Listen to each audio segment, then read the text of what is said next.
Très bien. Voilà. Bonjour à tous et à toutes. Merci d'être restés pour la deuxième séance que nous allons travailler. La première partie, normalement, envisageait de traiter des mutations de l'impérialisme états-unien et des contradictions entre les bourgeoisies occidentales. On va peut-être essayer d'aborder un petit peu plus en deuxième partie, alors ce n'est pas tout à fait le cas prévu, mais c'est pas grave.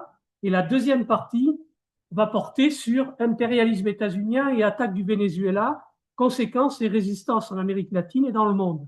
Donc nos amis invités vont tenir compte un petit peu de ces éléments-là pour compléter si nécessaire. Et en Leïla, qui doit nous quitter, souhaite intervenir avant de donner la parole à nos invités pour compléter un petit peu son propos tout à l'heure. D'accord, je vais sur le grec parce qu'il y a effectivement cette histoire de TER. Je suis contrainte de partir pour espérer arriver plus ou moins dans les horaires un peu corrects chez moi. Je voulais, par rapport à revenir sur la question que Dominique a posée. Que pouvons-nous faire? La raison de mon intervention ce matin n'était pas certainement, je suis très, très attachée aux différents pays dont je dépends, il n'en connaît qu'un seul, je ne connais pas tous. Et ce n'est pas par rapport à cet attachement. Il nous faut mettre l'impérialisme là où il agit, partout où il agit.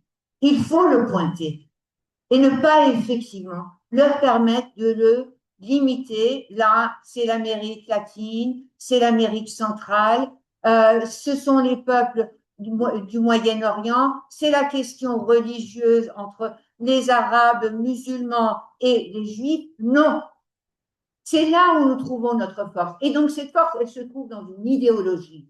Aujourd'hui, Macron nous parle d'impérialisme. Tout le monde nous parle d'impérialisme. On doute, on dit, est-ce que la Chine ne serait pas impérialiste? Est-ce que l'Iran n'est pas impérialiste? Tout le monde devient impérialiste. Moi, communiste, pour nous, communistes, nous avons une définition. Donc, par rapport à cet impérialisme, aujourd'hui, dominant, sanguinaire, qui opprime, qui supprime, qui massacre des peuples, oui, il y a nécessité et urgence à se rassembler. Se rassembler autour de quoi? Que pouvons-nous faire d'ici? Se rassembler autour de notions qui a perdu de son sens et qui a un peu perdu de ses couleurs, qui est celui de la paix. Pas seulement de la paix dans le sens, je dirais, pacifiste, non, de la paix politique, la paix avec son contenu. C'est à travers, effectivement, des propositions, des contenus mobilisateurs tels que celui de la paix, qu'on arrivera et il nous faudra travailler pour pouvoir mobiliser.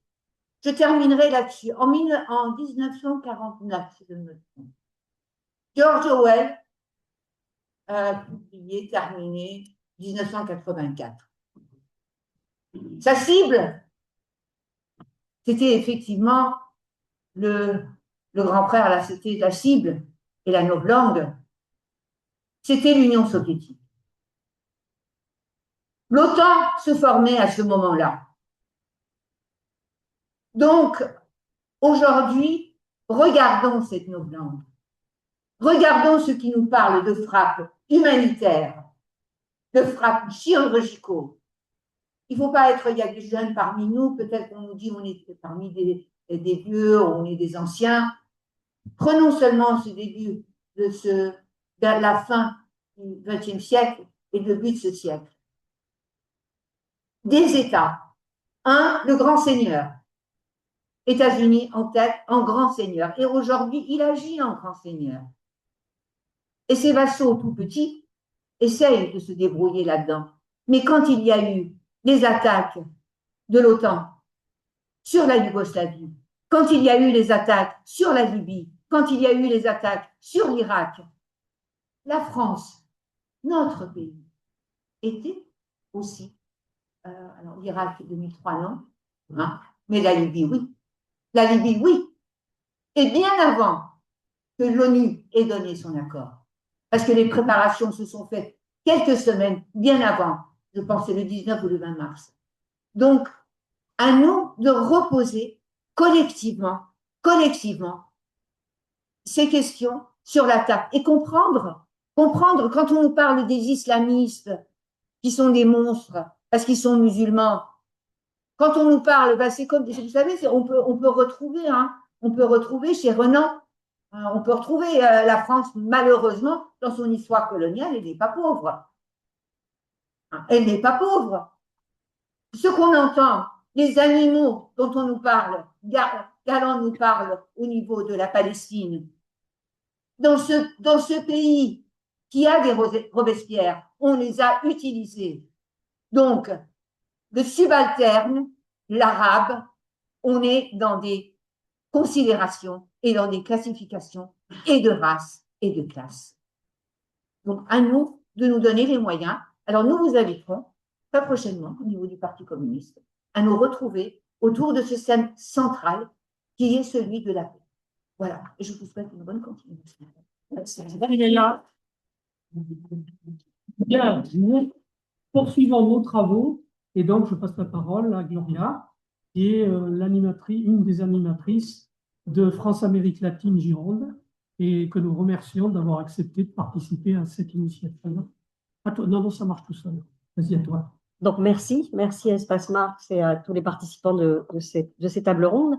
Je vais repartir bien, de l'armada dont parlait Maurice tout à l'heure dans la Caraïbe. Et donc, si cette armada des États-Unis avait été uniquement pour enlever le narcotrafiquant que serait Maduro, elle serait repartie et serait rentrée chez elle. Or, ce n'est pas le cas. L'armada des États-Unis est toujours dans la Caraïbe. Ils ont annoncé qu'ils y resteraient jusqu'en 2028. Et donc, il faut bien comprendre que le Venezuela, ce n'est qu'une étape, qu'une tête de pont du projet états-unien, de ce qu'on pourrait appeler peut-être le changement de politique des États-Unis envers l'Amérique latine, ou en tout cas la continuité d'une autre façon. Donc, il suffit de revenir aux paroles à l'investiture de Trump le 20 janvier, où il dit qu'il veut faire revenir l'Amérique à une espèce d'âge d'or, hein, America First, l'Amérique d'abord. Et donc, il se propose de, contrôler l'immigration avec une urgence nationale à la frontière sud, réindustrialiser le pays, ça, comme on le voit, c'est pas aussi facile qu'il ne l'a annoncé, évincer la Chine de l'Amérique latine. Il faut dire que la plupart des pays latino-américains ont comme premier partenaire commercial la Chine. Donc là, il y a un danger pour les États-Unis. Et en fait, son objectif, c'est de, je cite, transformer la région en chasse gardée géoéconomique et migratoire, comme un prolongement direct de sa frontière sud, et en faire une vitrine de sa puissance industrielle. Ça, c'était le vœu pieux de Trump. On verra ce qu'il en est. Il déclare « L'Amérique redeviendra un pays manufacturier et nous possédons quelque chose qu'aucun autre pays manufacturier n'aura jamais, guillemets, la plus grande quantité de pétrole et de gaz de tous les pays du monde. » Donc, il parle du pétrole vénézuélien, guyanais et brésilien, mais en tout cas, ce n'est pas le pétrole des États-Unis. Et nous allons nous en servir, dit-il. Ensuite, sur la question du canal de Panama, il dit « C'est la Chine qui gère le canal de Panama. Nous ne l'avons pas donné à la Chine, nous l'avons donné au Panama et nous le reprenons. » D'où tout l'épisode où il a menacé d'intervenir au Panama. Et enfin, il termine en disant, autre déclaration, comme en 2017, nous construirons à nouveau l'armée la plus puissante que le monde ait jamais connue. Donc, pour arriver à ses fins, il va se servir de l'armée. Et donc, je vais passer un petit peu en revue à partir de cette doctrine d'Onoro, puisque, comme une espèce de clin d'œil ou de référence au corollaire Roosevelt en 1904, lui, il va faire un espèce de corollaire à cette doctrine et il va appeler ça le Donroe. Donc, à l'occasion, le 2 décembre 2025, de la publication de la stratégie de sécurité nationale, il explique que les États-Unis veilleront à ce que les gouvernements de la région soient suffisamment stables et bien gouvernés pour prévenir et décourager les migrations massives vers les États-Unis. On verra que les États-Unis sont intervenus récemment et vont intervenir très certainement dans les élections en Colombie, ils sont intervenus dans les élections en Honduras, et ça va pas être les derniers. Et il poursuit en disant, et ils refuseront aux concurrents non hémisphériques la possibilité de positionner des forces ou d'autres capacités menaçantes ou de posséder ou de contrôler des actifs stratégiques. Et là, bien sûr, on pense tout de suite à la Chine, avec la construction du port de Shanghai au Pérou. J'y reviendrai tout à l'heure. Et donc, le principal ennemi ici, c'est la Chine, une Chine qui, en plus, achète le pétrole vénézuélien. Donc, on est bien, la boucle, elle est bouclée. Donc, l'objectif des États-Unis, ça va être d'interdire toute entreprise étrangère, entre guillemets, de construire des infrastructures, des routes, des autoroutes, et voilà. Donc, d'une certaine façon, d'empêcher une intégration latino-américaine.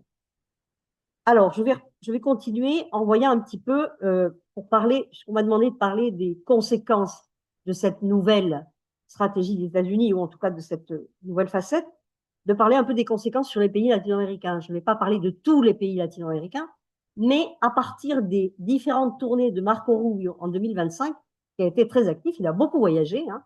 Son empreinte carbone, elle n'est pas bonne à ce narco Rubio, comme l'appellent certains, puisque je dis pourquoi Narco Rubio, parce que sa famille a fait fortune aux États-Unis. C'est un cubano-américain. C'est un personnage très anti-cubain, vous en doutez, très anti-nicaraguayen, très anti-vénézuélien, très anti tout ce qui a quelque chose à voir avec la gauche ou avec des gouvernements populaires. Sa famille a fait fortune à Miami dans les années 60. Ils avaient quitté Cuba, bien sûr, au moment de la révolution cubaine. Et ils ont fait fortune, devinez dans quoi? Dans le trafic de drogue et dans le blanchiment d'argent. Donc voilà, le personnage, il est campé. On sait où sont ses intérêts. Et donc, la première tournée que fait Marco Rubio en Amérique centrale, il commence par l'Amérique centrale et il va commencer par des États qui sont des espèces des États vassaux qui n'ont aucune souveraineté, qui sont vraiment aux ordres des États-Unis. Il va débarrer donc en Amérique centrale début février et il visite des pays qui sont historiquement des alliés des États-Unis. Il va essayer de les presser davantage. Je ne sais pas ce qu'il y avait plus à presser, mais en tout cas, et il déclare la région est désormais une priorité pour les États-Unis. On l'avait compris. Au Panama, les USA, les États-Unis vont invoquer la violation, une soi-disant violation du traité concernant la neutralité permanente du canal du fait de la présence de la Chine. Mais au Panama, jusqu'à ce jour, il n'y a pas de troupes chinoises, que je sache. Il y a une présence commerciale sur le canal du Panama, mais il n'y a pas de troupes chinoises. Mais ils considèrent que c'est une violation de la neutralité. Et donc, Marco Rubio dit, les USA prendront des mesures s'il n'y a pas de changement immédiat quant à la question du contrôle du canal par la Chine communiste. Alors, le Panama, c'est un pays qui, le premier, avait intégré la route de la soie. Eh bien, avant même que Narco Rubio n'arrive au Panama, le président Mulino a résilié son contrat avec la route de la soie et avec la Chine. Voilà un petit peu. Le canal de Panama, vous vous en doutez, c'est un carrefour commercial très important pour le commerce mondial. Il y a 5% du commerce mondial qui passe par là, et notamment des bateaux qui passent par ce canal de Panama, c'est surtout la Chine et les États-Unis. Donc, les États-Unis sont très intéressés par ce canal de Panama. La convention du canal est renouvelée tous les 3 ans et elle arrive à expiration en 2026. D'où la volonté des États-Unis de reprendre la main de façon beaucoup plus musclée. Donc, José Raúl Molino, le président, décide de quitter la nouvelle route de la soie. Ils y avaient adhéré en 2017 quand même. Jusque-là, les États-Unis n'avaient rien dit. Je vais passer en revue quelques pays d'Amérique centrale où Marco Rubio fait une escale. Le Salvador.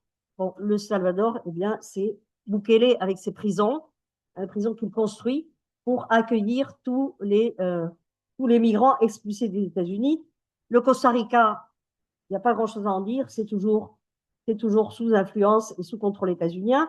Et au Guatemala, le président Bernardo Arévalo, qui est, on va dire, quelqu'un de centre droit, hein, c'est vraiment pas quelqu'un de, on peut pas dire que ce soit quelqu'un de gauche quand même, si tant est que le mot gauche veut encore dire quelque chose aujourd'hui, eh bien, il va accepter de recevoir 40% en plus d'avions de migrants guatémaltèques ou d'autres nationalités.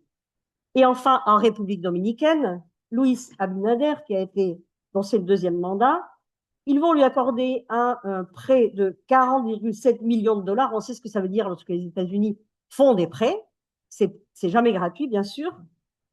Simplement pour aider la police à lutter contre les gangs et contrôler la migration avec la construction du mur entre la République dominicaine et Haïti. Voilà.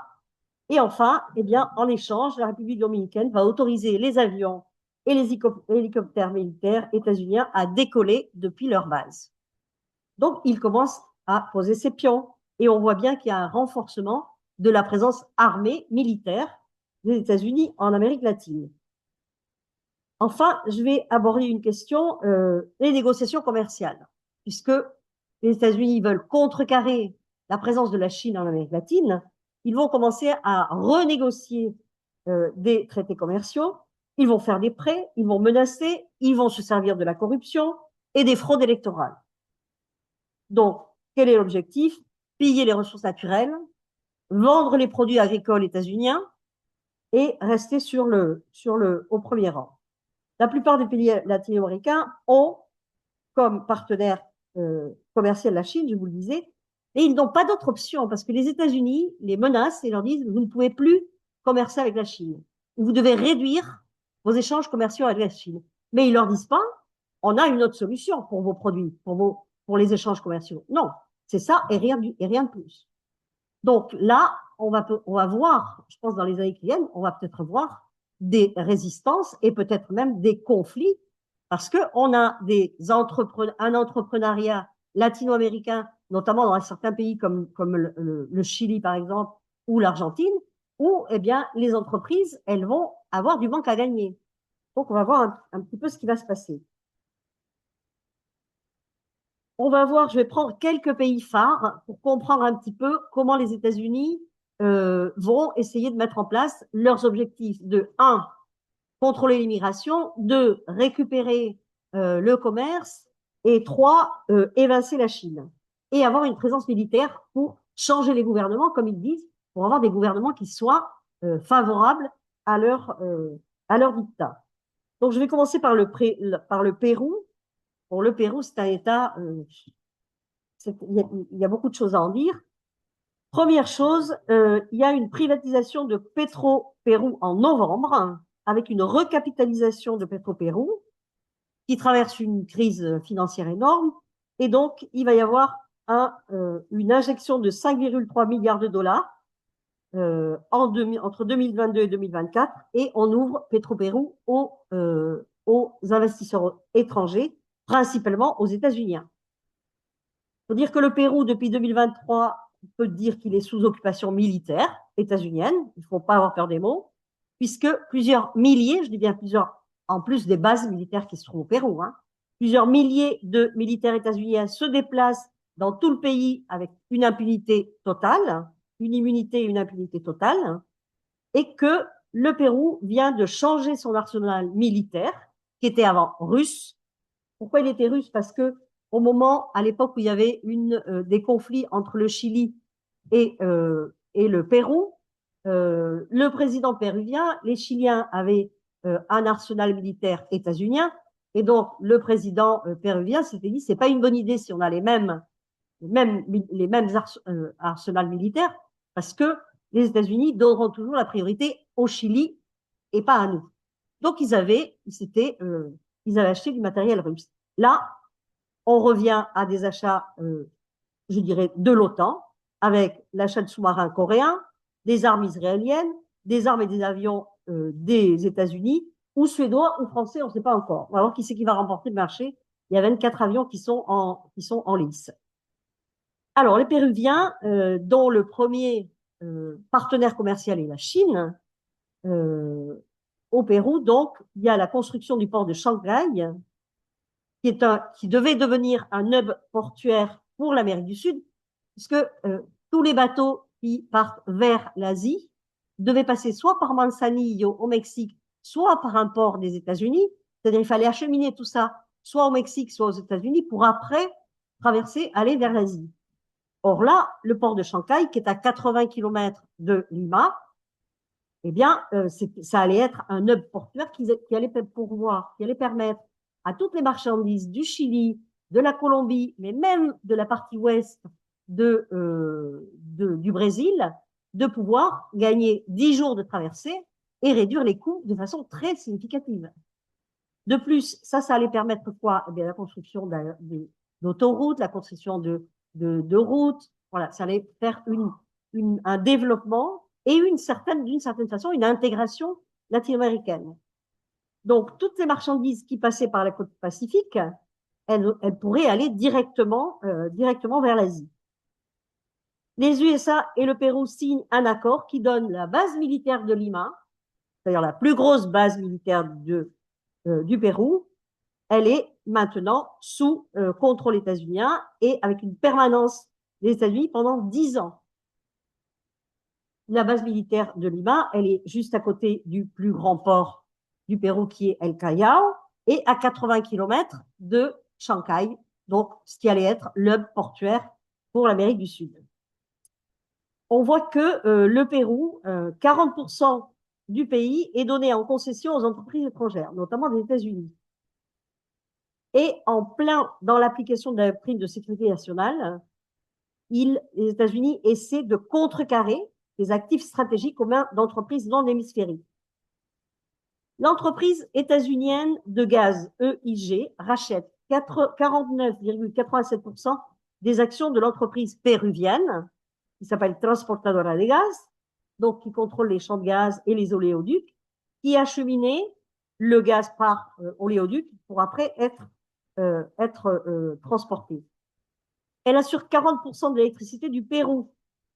Et donc là, elle fait concurrence à la Chine qui produit et fournit l'électricité de Lima.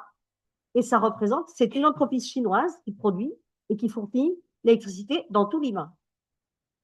Et donc, cette électricité, elle est fabriquée à partir du gaz. Donc, vous avez compris, l'électricité que produisent les Chinois est fabriquée à partir du gaz, mais les États-Unis maintenant contrôlent le gaz péruvien. Donc, on bloque la Chine. Passons un peu à l'Argentine maintenant, un autre pays, on va dire, qui est complètement sous la coupe des États-Unis. Les accords commerciaux que viennent de signer l'Argentine et les États-Unis sont réellement une reddition totale, avec démantèlement total de l'État, plus de subventions à l'agro-industrie et à l'élevage, qui est quand même une des ressources premières de l'Argentine. Et par contre, l'Argentine doit laisser l'entrée de produits subventionnés des USA, dont des produits agricoles et de la viande. C'est-à-dire que les Argentins, pour faire leur asado dominical du dimanche, qui est sacré, ils ne vont plus manger de la bonne viande élevée dans la pampa argentine, ils vont manger de la viande OGM et antibiotiques des États-Unis. Voilà ce qui va se passer. Pour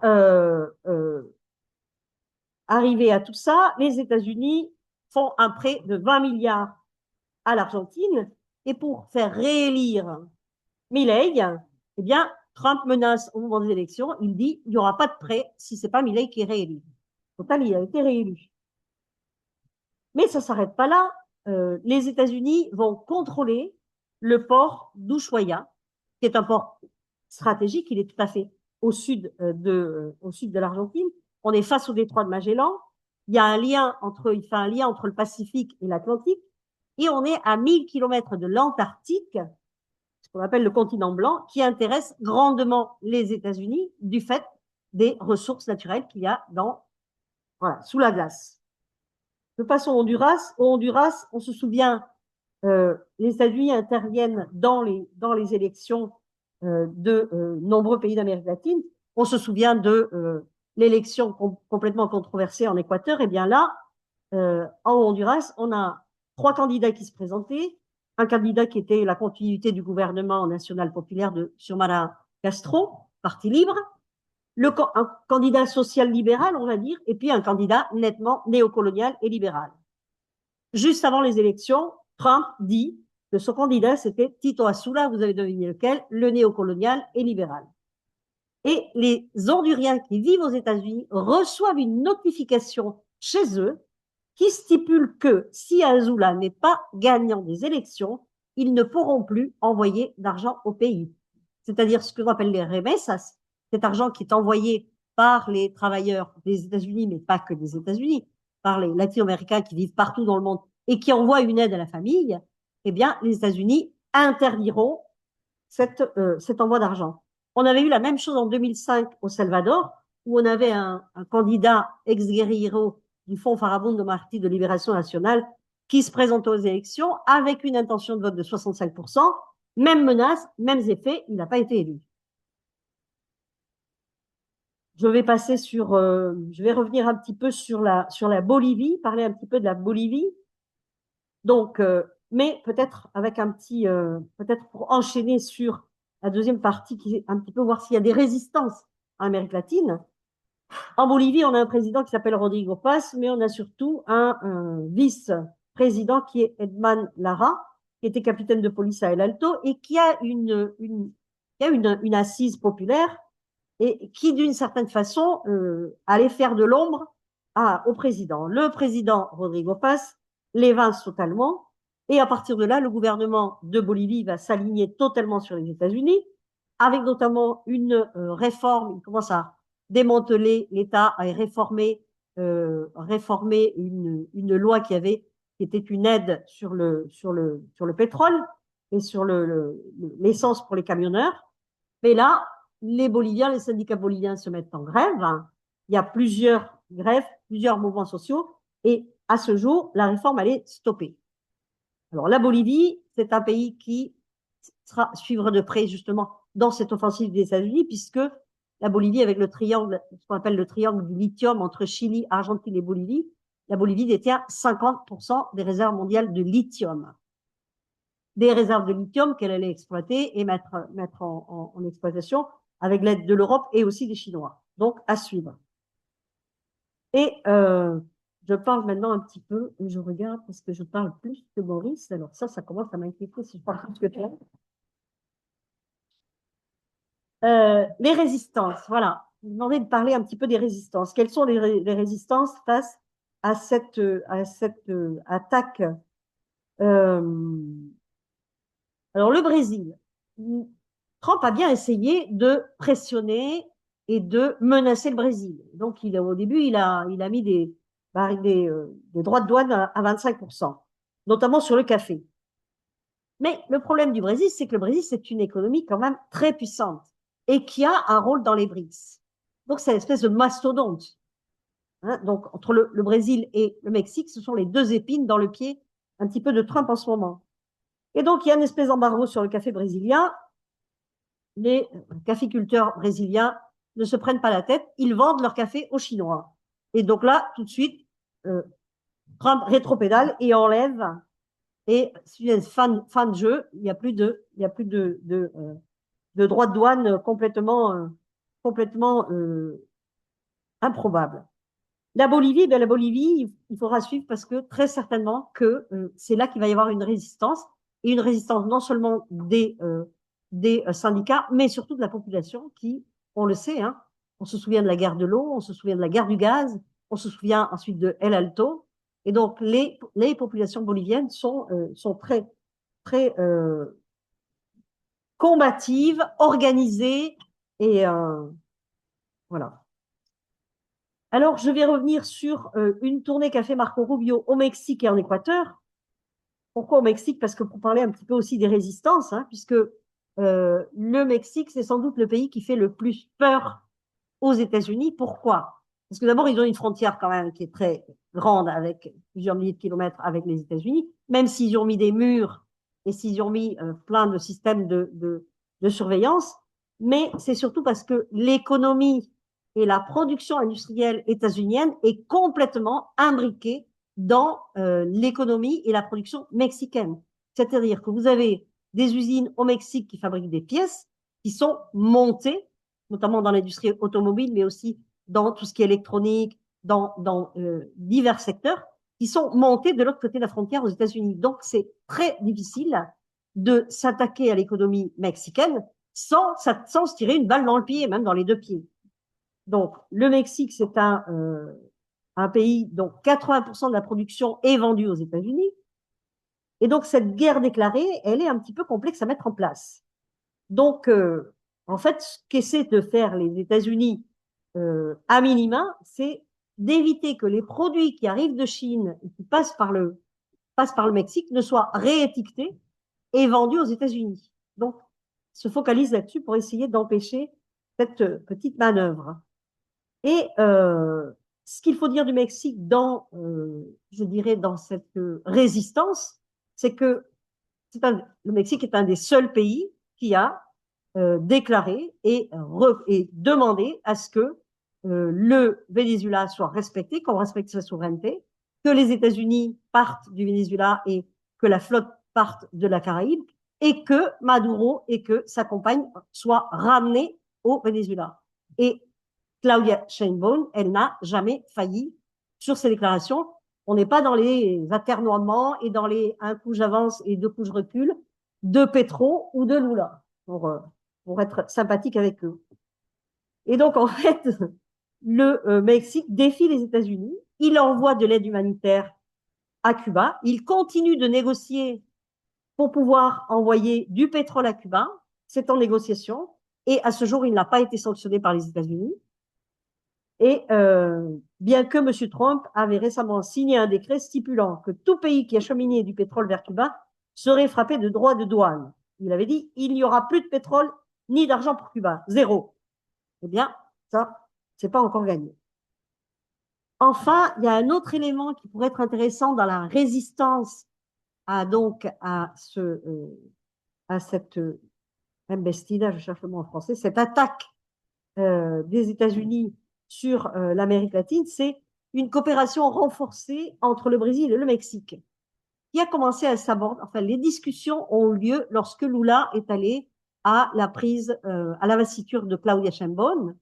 Il a discuté avec AMLO, avec le président sortant, et avec Claudia Sheinbaum, et tout d'un coup, ils ont décidé de renforcer les liens entre eux et de renforcer les coopérations. Or, le Mexique et le Brésil sont les deux gros mastodontes économiques, politiques et aussi du point de vue de la population en Amérique latine. Les États-Unis, le Mexique, historiquement, sont tout le temps tournés vers les États-Unis. Et voilà, du fait de l'histoire. Et le Brésil, à vrai dire, le Brésil n'a jamais regardé vers le sud, hein, il a toujours regardé vers le nord. Or là, il y a un changement d'attitude qui est intéressant, parce que le Brésil, tout comme le Mexique, se sont rendus compte que les États-Unis n'étaient pas du tout fiables comme partenaires commerciaux ni comme partenaires tout court. Et donc, ils se sont dit, bon, il faut peut-être que l'on regarde un petit peu. Et donc, là, le Brésil et le Mexique viennent de signer d'importants accords commerciaux dans le secteur automobile. Là, c'est pour le Mexique. Dans l'agriculture, pour le Brésil. Il y a beaucoup de produits agricoles à exporter. Dans la production de biocombustibles, toujours le Brésil. Et ils ont aussi signé des accords très importants sur du pétrole offshore. Parce que tous les deux, ils ont du pétrole offshore. Donc là, on peut penser qu'on va avoir une espèce de reprise d'intégration latino-américaine. Je parlais tout à l'heure d'une façon de résister, c'était l'intégration latino-américaine. Et Maureen disait, les seuls qui peuvent défendre l'Amérique latine, c'est les latino-américains, et c'est l'unité latino-américaine. C'est ce qu'avait essayé de mettre en place Correa, enfin d'abord Chavez, Fidel Castro, et après Correa, et après Evo Morales, avec la création de l'ALBA, avec la création de la CELAC, même avec UNASUR.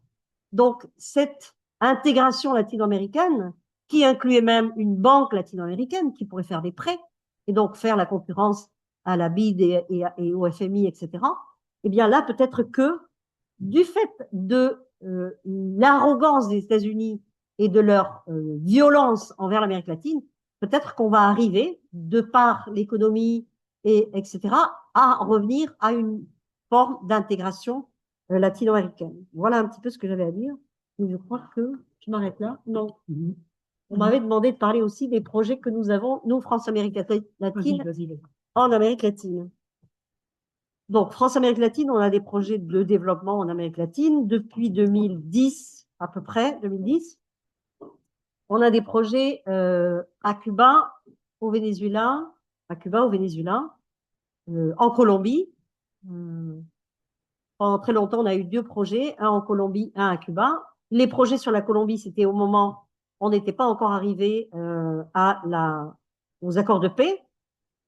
Nos projets sur la Colombie étaient des projets très nettement politiques, où on accompagnait des communautés qui avaient été déplacées par les paramilitaires, déplacées par la guérilla, déplacées par l'armée. Voilà. Et on a toujours réussi à faire financer ces projets, il faut le dire, par la région Nouvelle-Aquitaine. Or, c'était des projets, si vous lisez les projets qu'on avait, c'est des projets qui étaient nettement politiques, d'accompagnement des communautés. Mais voilà. À Cuba et au Venezuela, bien, à Cuba, on a des projets à Cuba depuis 2009-2010, autour de questions d'agroécologie, de permaculture, de souveraineté alimentaire, d'écotourisme. Actuellement, on a un projet de protection du littoral sur la baie des Cochons, la péninsule de Zapata, qui est un lieu assez particulier dans la Caraïbe. Ces projets sont financés par la région, par Adour-Garonne lorsqu'on travaille sur l'eau, par Bordeaux Métropole. En ce moment, on a un projet à Cuba financé par Bordeaux Métropole sur des énergies renouvelables et de la mobilité renouvelable également. Donc ça depuis 2010. Et au Venezuela, ça peut paraître surprenant, mais depuis de 2016 à l'an dernier, on a eu un projet au Venezuela, d'abord à Barquisimeto, dans l'état de Lara, autour de la construction d'une école d'agroécologie pour tous les paysans de l'état de Lara, qui est un pays, qui est un état de grande production agricole, notamment de maïs, etc. Et Maurice parlait tout à l'heure des Guarimbas en 2017, 2018. Nous, on est allé au Venezuela en 2016, 2017, 2018, 2019, 2020, 2022, 2023, 2024. On y va tous les ans, sans problème, avec des groupes. On y amène des groupes. On n'y va pas tout seul, nous, France-Amérique latine. On amène les gens qui ont envie de venir. On va travailler pendant une semaine sur le projet avec nos partenaires. Et donc, les Français apprennent à faire de la phytoépuration, qu'est-ce que c'est que la biologie du sol, comment on amende un sol, enfin voilà. Voilà comment on travaille. Et après, on fait une semaine je vais dire, de tourisme social et politique. On va rencontrer d'autres acteurs, d'autres associations, d'autres projets.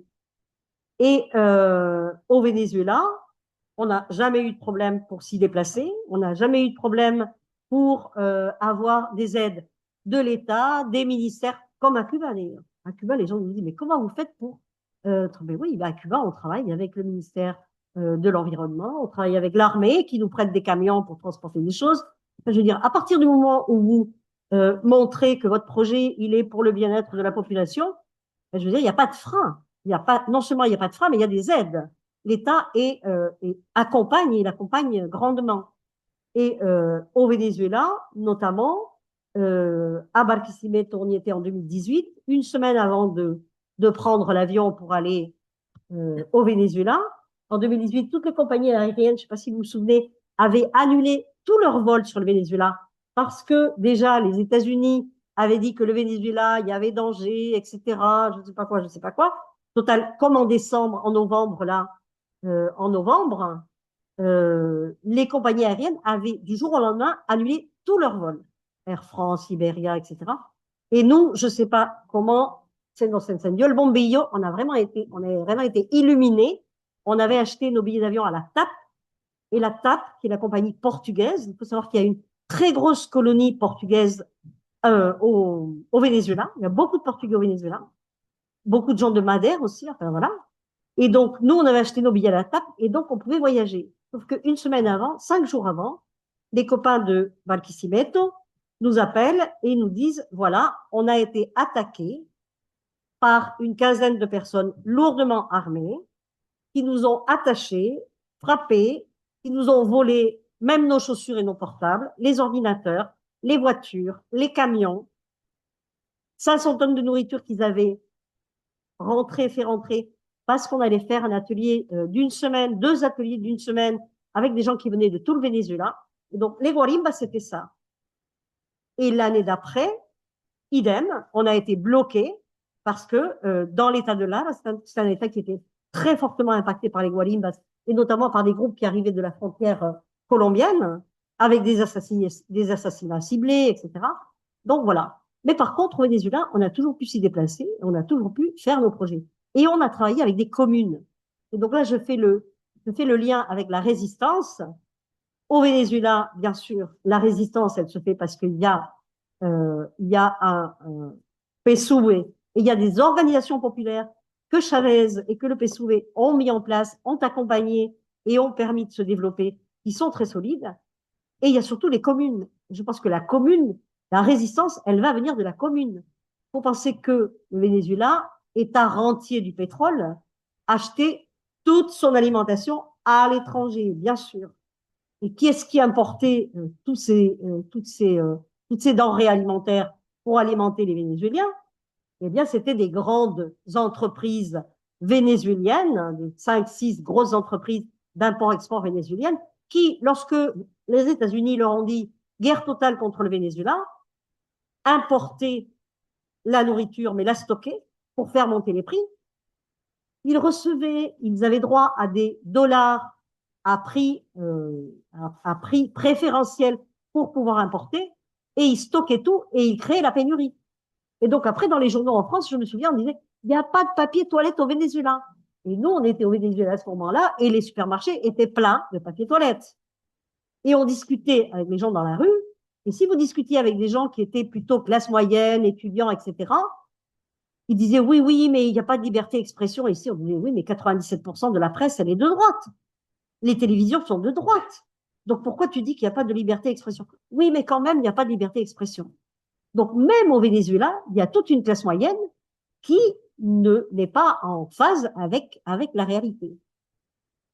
Et donc je pense que une des résistances, c'est les communes, parce que les communes, à partir du moment où elles ont été, donc la commune, pour l'expliquer rapidement, la commune, c'est un ensemble de personnes sur un territoire. C'est pas du tout administratif, le découpage.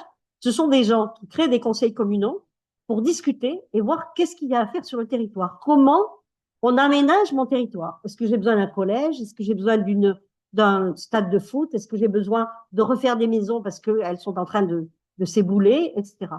Et donc, les conseils communaux, ensuite, lorsqu'ils sont 5, 6, ils forment une commune. La commune, elle peut être la commune Almaïsal, qui est une commune qui a été fondée par Chavez en 2009. Elle est sur 3 États.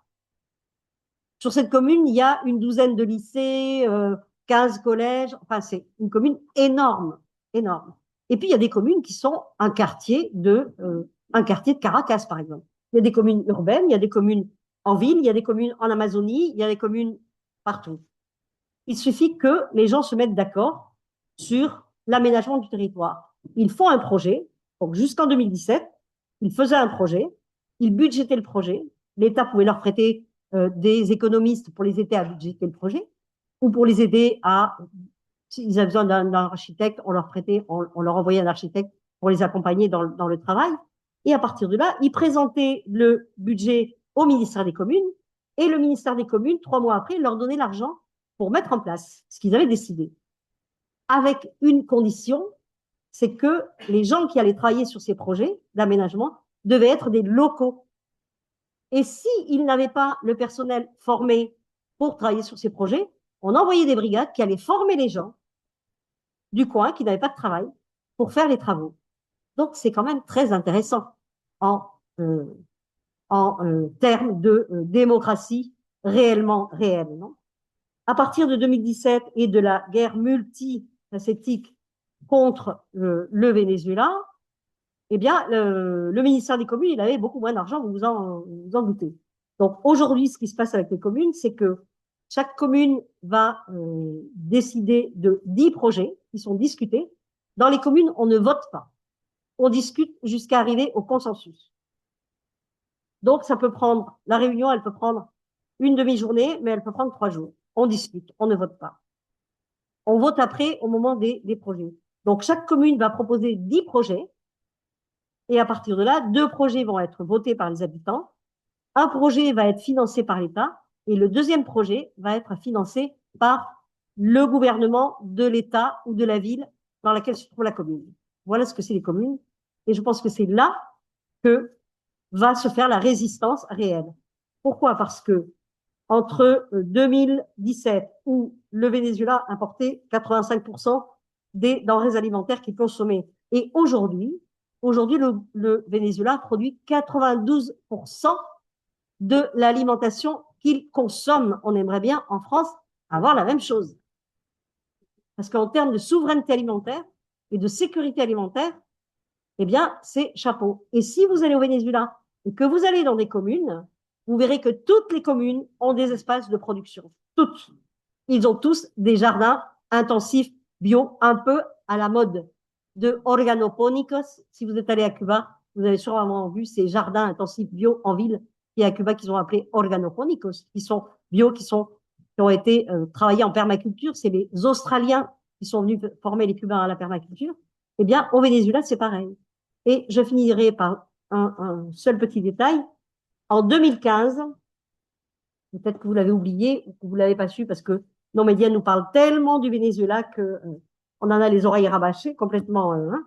En 2015, le chavisme perd l'Assemblée nationale. L'Assemblée nationale, elle est de droite. C'est là qu'après, un certain Guaido la vermine, comme l'a surnommé Maurice, va s'auto-proclamer président. Eh bien, en 2015, les Vénézuéliens ont réussi, après 2 ans de travail et de parcourir tout le pays pour convaincre tout le monde qu'il fallait passer au bio et qu'il fallait interdire les OGM. En 2015, ils réussissent à faire voter la loi contre le brevet du vivant et contre les OGM. Et priorité aux semences bio, autochtones, paysannes et afrodescendantes. Voilà ce que c'est le Venezuela.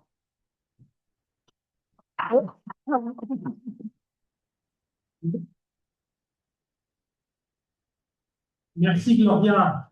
Et je comprends pourquoi Maurice renvoyait le ballon vu le travail qu'elle a fait, c'est sympa. Alors, on va passer maintenant à l'intervention. Alors d'abord, présenter Charlotte qui arrive, et vous savez ce qu'elle a fait, compte tenu des inondations, elle a remonté la Garonne à la nage. Bonjour Charlotte. Je sais pas pour les jeux d'hiver. Voilà, très bien. Alors, je vais passer la parole à Vincent Fils, que j'ai découvert, que je vais découvrir avec vous, qui est un des animateurs, enfin, d'ailleurs le rédacteur en chef adjoint du média Le Vent se lève. Il va nous expliquer ce qu'est Le Vent se lève. Il m'a dit qu'il était ce média d'obédience marxiste, ce qui n'est pas forcément pour me déplaire. Et il vient de publier un livre qui s'appelle L'ère de la pénurie, capitalisme de rente, sabotage et limites planétaires. Et c'est pas forcément pour parler de son livre qu'il est venu. Je lui passe la parole. Merci à la Fondation Gabriel Pelli pour l'invitation. Merci à vous d'être là.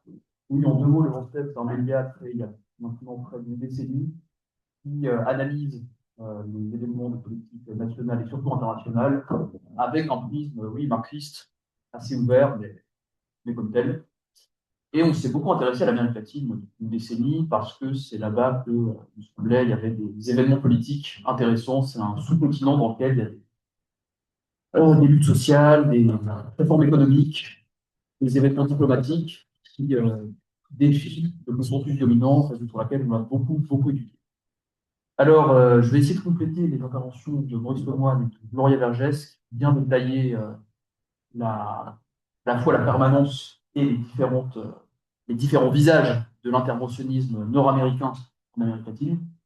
Et je vais essayer de faire un petit pas de côté pour répondre à la question pourquoi est-ce que c'est maintenant, pourquoi est-ce que c'est en 2026 qu'on assiste au retour d'un interventionnisme qui évoque beaucoup celui de l'époque de la doctrine Monroe, à peu de choses près. Pourquoi est-ce que c'est dans cette période qu'on assiste à ça? On assiste à la fois donc à un interventionnisme on évoque celui du 19e dans ses modalités, puisque ça faisait un siècle qu'on n'avait pas vu les États-Unis intervenir directement en Amérique du Sud. En Amérique latine, oui, il y a eu une intervention au Panama en 1989, Mais en Amérique du Sud, il faut remonter à un siècle pour voir une intervention militaire directe des États-Unis, comme on a vu au Venezuela.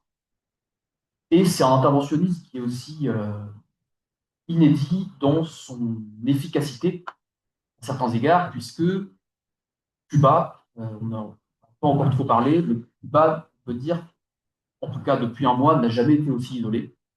Même durant la période spéciale, j'ai vérifié les chiffres avant de venir, Cuba recevant encore du pétrole à un rythme plancher de 16 000 barils par jour, très peu, mais tout de même, il y a du pétrole qui est entré à Cuba durant la période spéciale, donc la période spéciale, c'est les années 90, au moment où le mur de Berlin tombe et où Cuba est complètement isolé. Il y avait encore un minimum de pétrole qui entrait à Cuba, et là, ça fait depuis début janvier que plus un seul baril ne rentre à Cuba, plus un seul baril de pétrole, et que Cuba est complètement abandonné, à la fois de l'Occident, bien sûr, mais même de l'Amérique latine, puisque le Brésil, effectivement, n'a pas livré de pétrole à Cuba, et le Mexique a livré 800 tonnes d'aide humanitaire, mais pas encore de pétrole, et a pour l'instant officiellement dit qu'il cessait de livrer du pétrole à Cuba, à voir ce qui va se passer, mais pour l'instant, le Mexique n'est pas non plus un petit pays à céder. Donc voilà, je vais essayer d'analyser les raisons pour lesquelles tout ça se produit maintenant, et pourquoi donc, cet interventionnisme euh, gagne en efficacité dans certaines régions d'Amérique latine. Il me semble qu'il y a une réponse qu'il faut écarter tout de suite, mais ça, personne ici ne dire le contraire, c'est que on ne parle pas d'un phénomène qui serait propre aux républicains américains. Le clivage démocrate-républicain existe, bien sûr. Il existe sur la forme, il existe sur la méthode, en termes d'interventionnisme, mais en dernière instance, il y a un consensus bipartisan sur un certain nombre de questions essentielles en politique mondiale. Et si on retrace un petit peu rapidement la chronologie de l'escalade de l'interventionnisme américain depuis une décennie en Amérique latine, on voit qu'il y a essentiellement une continuité entre les deux. Les sanctions américaines contre le Venezuela, elles commencent, comme l'a rappelé Maurice Lemoine, sous Barack Obama, à la fin de son mandat, où il impose des sanctions contre 7 proches de Nicolas Maduro, qui sont encore inoffensives en tant que telles, mais les sanctions, ça fonctionne beaucoup grâce à des signaux envoyés à des marchés financiers. Lorsque les États-Unis sanctionnent un pays, c'est un signal qui est envoyé aux investisseurs en disant attention, ça ne sont pas très bons, ce n'est pas une bonne chose d'investir dans ce pays parce que ces sanctions pourraient s'accroître. Donc voilà, ce simple geste de Barack Obama a ouvert la voie de Donald Trump à peine, c'est-à-dire sanctionner la compagnie nationale pétrolière vénézuélienne qui interdisait de fait au Venezuela d'exporter, et ce qui a accru la crise économique qui ravageait déjà le Venezuela. Donc, sous Trump, il y a eu clairement une accélération de l'escalade avec la gauche latino-américaine. Il y a eu donc, ces sanctions systémiques contre le Venezuela. Il y a eu l'activation de quelques lois des années 90 sur Cuba, la loi Helms-Burton notamment, qui sanctionne non seulement les entreprises américaines qui investissent à Cuba, mais aussi les entreprises tierces, européennes, asiatiques. Donc voilà, ce qui a beaucoup contribué à renforcer l'embargo contre Cuba. Et il faut noter que voilà, durant la présidence de Joe Biden, aucune de ces mesures n'a été assouplie ou désactivée. Il y a eu quelques passe-droits pour des entreprises pétrolières au Venezuela, dans le contexte de l'affrontement avec la Russie. Voilà, les Américains ont émis des passe-droits pour que les entreprises américaines et italiennes puissent investir dans le pétrole vénézuélien, puissent échanger du pétrole. Mais à part cette très légère modification, les sanctions sont restées à peu près intactes pour Cuba et sur le Venezuela. Ce qui fait que Trump a pu, une nouvelle fois, accroître d'un rang l'escalade avec ce pays une fois qu'il est revenu au pouvoir. Donc, il y a une différence en termes de forme. Les républicains admettent beaucoup plus directement les violations du droit international que les démocrates, qui sont toujours soucieux de leur soft power. Il y a une différence en termes de méthode aussi. Les républicains rechignent moins à des interventions directes, là, en Amérique latine, là où les démocrates passent plutôt par des moyens très indirects, judiciaires notamment, ou à l'aide des services américains. Mais sur l'essentiel des dossiers sensibles en Amérique latine, il y a dans l'ensemble un consensus bipartisan entre républicains et démocrates. Donc je pense qu'on peut écarter cette hypothèse pour comprendre pourquoi on assiste à un interventionnisme aussi radical en ce moment. La raison, elle est beaucoup plus structurelle. En fait, Et pour ça, il suffit de lire les documents publiés par les États-Unis chaque année. Il y a une doctrine de sécurité nationale qui est publiée par la Maison-Blanche et qui détaille un petit peu les priorités stratégiques des États-Unis. Et où, donc, ça a beaucoup été rappelé, l'Amérique latine est clairement désignée comme une zone stratégique très sensible pour les États-Unis. Et on peut simplement se baser sur ce document pour comprendre ce qui est en jeu. En fait, c'est tout simplement le reflux, la fin de la période de la mondialisation sans frein qui a vraiment qui a atteint son apogée dans les années 90. Je pense que dans les années 90, l'Amérique latine a perdu de son importance pour les États-Unis, puisque c'est l'époque où l'Union soviétique tombe, les ex-pays socialistes s'ouvrent au marché de l'investissement, et où en même temps les États-Unis encouragent leurs entreprises à délocaliser. Que c'est toujours beaucoup plus rentable pour une entreprise américaine de se rendre dans les pays où les salaires sont plus faibles, où le droit de travail est moins respecté. Donc il y a eu une période de délocalisation assez folle, motivée par des impératifs de profit, au cours de laquelle l'Amérique latine a un petit peu perdu de son importance comme réservoir de matières premières. Parce que c'était soudainement possible d'aller n'importe où en Asie du Sud-Est, en Afrique, dont les ex-pays socialistes ont réussi pour s'accaparer des matières premières, parfois à des conditions qui étaient préférables simplement à celles qui existaient dans le sous-continent latino-américain. Donc, voilà, même si on a vu un interventionnisme assez permanent en Amérique latine, c'était plus une région aussi sensible pour les États-Unis pendant, on va dire, 1 ou 2 décennies, à mon avis. Et c'est ce qui ressort aussi de la lecture de ce genre de documents où l'Amérique latine est plus centrale. Ce qui a enclenché ce basculement, c'est plusieurs facteurs, et c'est notamment bien sûr le fait que la Chine ait émergé comme une stratégique, que la Chine, après avoir attiré énormément d'entreprises américaines dans des secteurs stratégiques, notamment ceux des métaux rares et critiques, eh bien, la Chine a commencé à effectuer des remontées de filières. C'est-à-dire, à partir de la propriété sur des mines de métaux rares et critiques, elle a commencé à initier des processus d'industrialisation dans des secteurs clés, numériques notamment. En vertu de quoi, les États-Unis se sont retrouvés dans une dépendance dangereuse pour eux à l'égard de la Chine. Ça est assez connu, notamment en termes de métaux critiques, au point que la presse américaine a commencé à en parler en fait, un petit peu avant l'élection de Donald Trump, sans pas de débat, du processus. Les Américains se sont rendus compte, par exemple, que le fameux bombardier F-35, donc voilà, qui est un petit peu leur avion de marque exporté au monde entier, symbole de la puissance américaine, eh bien, ce bombardier F-35 était dépendant de plusieurs éléments de terres rares, des minéraux produits, extraits et raffinés en Chine. Et donc, si les Chinois voulaient cesser d'exporter ces minéraux vers les États-Unis se retrouveraient en difficulté pour produire leur bombardier de prédilection. Il s'agit du samarium, un minerai critique, dont la Chine possède le quasi-monopole dans la production et dans l'exportation. Donc, là, on parle des décennies 2010, c'est-à-dire que la Chine émerge vraiment comme géant de plusieurs filières. La Chine, aujourd'hui, a un quasi-monopole sur de nombreux métaux critiques. Le samarium fait partie, mais il y en a bien d'autres. Et au-delà de la Chine, ce sont souvent des pays proches géopolitiquement de la Chine ou dans lesquels il y a des investissements chinois importants qui possèdent ces filières de Torah, parce que la Chine est devenue experte dans l'exploitation et le raffinage de ces métaux critiques, et donc a transmis à une partie du monde cette expertise. Ce qui fait qu'aujourd'hui, les États-Unis se retrouvent dans une situation très inconfortable où la matière première à la base de leurs infrastructures, notamment numériques et militaires, eh bien, sont soit entre les mains de la Chine, soit entre les mains de pays proches ou alliés de la Chine. Donc voilà, ça c'est un petit peu le contexte général dans lequel les États-Unis se sont réveillés un jour avec cette économie complètement globalisée qu'ils avaient encouragée pendant des décennies, de laquelle ils ont énormément profité, en termes de taux de profit, de très grandes entreprises, mais qui du coup a créé des dépendances assez inquiétantes pour eux. Raison pour laquelle voilà, on comprend la perspective de Trump, qui a commencé à initier des réformes protectionnistes de plus en plus radicales, qui n'ont pas été remis en cause et qui ont même été accentuées par Biden, qui ont encore été accentuées par Trump numéro 2. Là encore, il y a une continuité assez claire.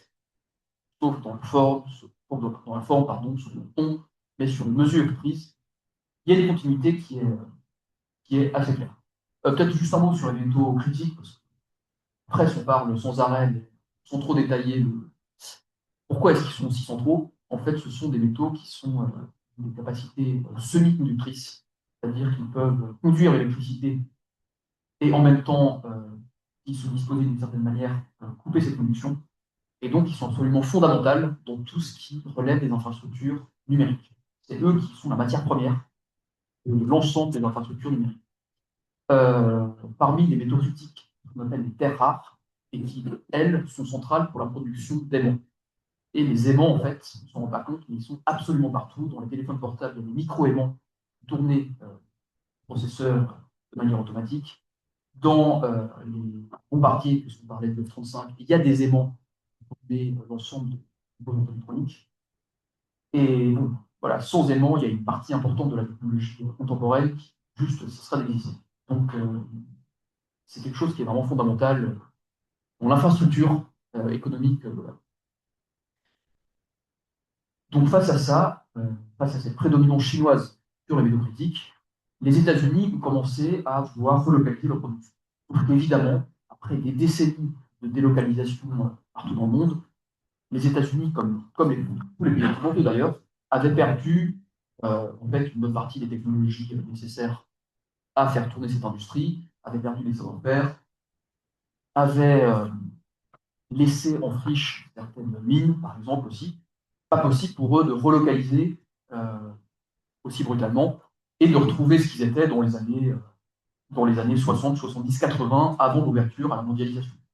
Ainsi, c'est exactement la même chose pour la France, mais pour la petite histoire, dans les années 80, c'était la France qui raffinait la moitié des terres rares de l'Occident.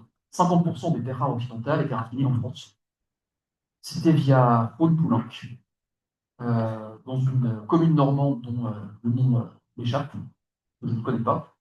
Mais il y avait 5000 travailleurs français qui travaillaient pour raffiner des terres rares et les vendre à tout l'Occident. Et dans les années 80, Rhône-Poulenc a délocalisé cette filière en Chine pour des raisons de profitabilité. Aujourd'hui, cette technologie est perdue pour longtemps. Donc voilà, c'est vraiment des défis similaires avec les États-Unis. Donc, comment est-ce que les États-Unis font pour relocaliser progressivement, sans, voilà, sans en venir à une forme d'autarcie, serait absolument incapable de supporter le coup? Eh bien, il recourt à ce qui est nommé dans le jargon des documents de la sécurité nationale américaine, pour ce qui est nommé le ally shoring, ce qui veut dire relocalisation amicale, relocalisation dans des pays amis, dans des zones alliées, ou dans des sphères sous contrôle, sous domination américaine.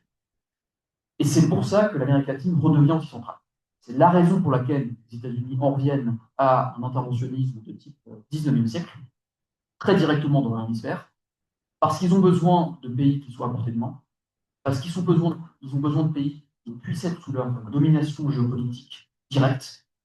Et donc c'est là que le facteur géographique reprend son importance. Je pense que le facteur géographique avait perdu de son importance dans les années 90, à l'époque du multilatéralisme, de la mondialisation. Aujourd'hui, quand on en vient à des questions de stratégiques, on va dire, le facteur géographique, la proximité géographique reprend beaucoup de son importance. Tout ça, encore une fois, est détaillé de manière très explicite dans les documents consacrés à la stratégie nationale américaine. Donc, l'Amérique latine est une région très riche en métaux critiques. Voilà.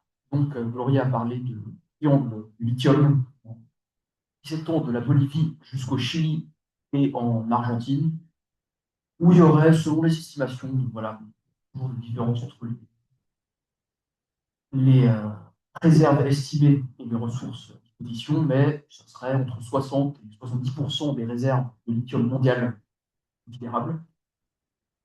Il y a énormément de terres rares au Brésil. Il y en a aussi au Venezuela. Bon, voilà, donc, chaque pays latino-américain a une industrie potentielle de métaux critiques qui est considérable. Et c'est sans doute la raison fondamentale pour laquelle les États-Unis commencent à vouloir remettre la main sur le sous-continent latino-américain. Donc, bon, on pourrait détailler le cas du Venezuela, voilà, un historique avec le pétrole, Maurice un petit peu fait auparavant.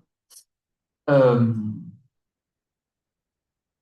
donc, la question qui se pose, c'est dans ce contexte où les Américains, les Nord-Américains, pardon, reviennent dans ce continent et souhaitent remettre la main sur ces filières qu'ils ont perdues, comment se fait-il que finalement leur coup de pression fonctionne et que le reste du monde laisse faire? Donc, on peut prendre quelques parallèles. En 1989, je crois, il y a une intervention au Panama pour enlever le président Manuel Noriega, et ce qui mène à la protestation de l'ensemble des pays latino-américains et d'une grande partie du monde. Il y a un mois, il y a eu une intervention militaire pour enlever le président Nicolas Maduro, et la moitié des pays latino-américains n'ont pas protesté, une partie a soutenu l'intervention. Les Européens, pour la plupart, se sont soit tus, soit ont soutenu l'intervention. À l'égard de Cuba, je disais au début minute que dans les années 90, Cuba continuait à recevoir certains flux d'aide, même pas d'aide, de marchandises alimentaires, énergétiques, qui aujourd'hui sont proches de zéro, vraiment proches de la. Non, on est proche d'un tarissement total des flux. Dans les années 90, il y avait plusieurs raisons à ça. Il y avait des coopérations bilatérales entre certains États et Cuba. Même, voilà, il me semble que dans 94, que Fidel Castro se rend à l'Élysée, rencontre François Mitterrand, et s'accorde sur des coopérations très minimes, mais tout de même, coopérations bilatérales, malgré l'embargo. Il y avait également quelque chose qui est peut-être moins connu sans doute, mais Cuba, dans les années 90, donc, a cherché désespérément à contourner le blocus, à contourner donc, les lois extraterritoriales américaines, et donc s'est tourné vers ces acteurs qu'on appelle les traders, c'est-à-dire ces entreprises qui ne produisent rien, mais qui vendent, qui échangent, qui représentent en général le pire du capitalisme, parce que voilà, les traders, par définition, jouent sur la spéculation. Ils achètent dans un pays, ils revendent dans un autre, et ils profitent du fait que ce sont des marchés difficiles pour faire de l'argent. Et donc oui, je crois que c'est une histoire qui n'est pas trop connue, mais Fidel Castro a rencontré le PDG de Vitol, qui était l'une des principales entreprises de crédit en 1994 à La Havane, et il lui a proposé tout simplement de lui vendre du sucre, illégalement, pour que le sucre soit vendu à des pays d'Asie centrale, c'était le Kazakhstan notamment, contre du pétrole, lui aussi acheminé illégalement ou sous les radars. Ce qui fait que même dans la période spéciale, une période extrêmement dure pour Cuba dans les années 90, eh bien, Cuba a pu avoir accès à un minimum de pétrole. Encore une fois, le plancher pour Cuba, le seuil minimal, c'est 16 000 barils par jour, ce qui est extrêmement peu, mais ce qui existe. Il y a une heure ou deux, personne qui est partie parlait d'un parallèle avec le Proche-Orient et l'Iran. Le parallèle avec l'Iran est intéressant aussi, parce qu'on observe la même chose. Dans les années 90, les États-Unis ont sanctionné l'Iran de plus en plus durement. Ils ont mis en place des sanctions extraterritoriales, c'est-à-dire que non seulement ils ont interdit à leurs propres entreprises d'échanger avec l'Iran, mais ils ont en plus interdit aux entreprises tierces d'échanger avec l'Iran, aux entreprises européennes. Et en 1996, précisément, il y a une loi qui frappe les entreprises tierces, donc qui investissent en Iran. Et à cette époque, le Conseil européen, donc les chefs d'État de l'Union européenne, émettent une proclamation qui interdit aux entreprises européennes d'obéir aux sanctions américaines et qui leur donne une amende si elles obéissent aux sanctions américaines sur l'Iran. Donc, autrement dit, qui les oblige à conserver leurs investissements en Iran. Bon, je ne sais pas si on. Voilà, il y a, par rapport à la période contemporaine, c'est difficile à croire, disons. Puisque aujourd'hui, on ne trouve pas une seule entreprise occidentale qui serait en Iran, une seule entreprise européenne. PSA, Peugeot, en France, était en Iran jusqu'en 2012. Aujourd'hui, elle a dû fuir. Donc, qu'est-ce qui s'est passé pour que tout ça change aussi brutalement et que Cuba, mais aussi l'Iran, par exemple, se retrouvent soumises dans un isolement total aux sanctions américaines? En fait, il s'est passé qu'il y a eu la crise de 2008. En 2008, la Banque centrale européenne avait besoin de manière urgente de l'accès au dollar. Et là, il s'est passé quelque chose qui, je crois, est resté un peu sous les radars. En tout cas, ça fait la une des médias. Enfin, je dis je pense parce que je l'ai étudié récemment et je n'ai pas le souvenir de la couverture médiatique de l'époque. Mais donc on parle de la, voilà, fin de, tout ça, c'est la fin de la période Bush, début de la période Obama. Les Américains ont accepté de refinancer les Européens en dollars, mais ils n'ont pas fait gratuitement. Ils ont imposé certaines conditions. Ils ont imposé que l'Union européenne aligne sa réglementation en matière de sanctions financières sur celle des Américains. Donc, il y a des directives européennes qui ont été votées. Il y en a une qui s'appelle AMDL4, qui, en gros, aligne la réglementation sur la criminalité financière européenne sur celle des Américains. Ce qui fait que les entreprises européennes sont obligées de, de montrer un niveau de transparence équivalent à celui des entreprises américaines pour prouver qu'ils ne montrent pas de poche. Prouver qu'ils n'investissent pas à Cuba, ils n'investissent pas en Iran, ils ne violent pas les lois américaines. Les Américains ont beaucoup fait, paradoxalement, pour lutter en fait, contre certains aspects du secret bancaire en Europe, pour pouvoir voir qui investissait où et qui violait la loi américaine. Il y a eu ça. Il y a eu le fait que les Américains, à la même époque, ont imposé quelque chose d'assez fou, on y réfléchit 2 secondes, ils ont imposé que les entreprises européennes et les banques européennes fassent le ménage dans leur département compliance. Compliance, c'est le département des grandes entreprises qui vérifie que l'entreprise est en accord avec la loi. Pendant longtemps, le département compliance des entreprises européennes s'arrangeait pour flirter avec l'illégalité par rapport aux États-Unis. Et pour à la fin investir à Cuba, investir en Iran via des entreprises tierces. Bon, tout ça passé par des canaux très obscurs. Donc le département compliance était essentiellement un département qui permettait aux entreprises européennes de frauder et d'échapper aux droits américains. Les Américains, à partir de 2008, ont exigé que les entreprises européennes fassent le ménage et qu'elles nomment à la tête du département compliance des nouvelles personnes qui soient plus proches des États-Unis. Et on a vu des choses assez hallucinantes. Par exemple, au sein du géant bancaire britannique HSBC, la personne qui a été nommée à la tête du département compliance était un Américain, Stuart Levy, et qui était l'ancien directeur de l'OFAC. L'OFAC, c'est l'organisme en charge de mettre en place les sanctions américaines contre les entreprises européennes. Donc, une banque britannique a mis à sa tête quelqu'un, un Américain, dont le métier était de la piquer et de la sanctionner au nom des États-Unis. Donc voilà, c'est vous dire un peu le retournement qui s'est fait au sein en fait, de la finance européenne. Il y avait une finance qui était beaucoup plus, disons, endogène ou souveraine même, si on parle avec le continent européen avant 2008 qu'après. Une finance qui était capable de défier les directives américaines, l'agenda américain, ce qui a disparu après 2008. Tout ça, ça vous explique aussi pourquoi est-ce qu'en 2013, BNP Paribas, géant bancaire français qu'on déteste, voilà, qui domine quand même une partie française, le géant bancaire se prend une amende de 8 milliards de dollars par les Américains parce qu'elle échange avec Cuba et avec l'Iran, et que BNP accepte de payer cette amende de 8 milliards, ce qui est l'équivalent du PIB d'un petit pays du Sud. Ça vous explique pourquoi le géant bancaire britannique HSBC se prend une amende de 1,5 milliard, parce qu'il refusait à l'époque de dévoiler ses comptes, de dévoiler ses échanges secrets bancaires. Eh bien, les Américains ont sanctionné une amende de 1,5 milliard qu'elle a dû payer. Ça vous explique pourquoi le géant bancaire ABN hollandais a payé une amende de 0,5 milliard pour des raisons similaires, et ainsi de suite.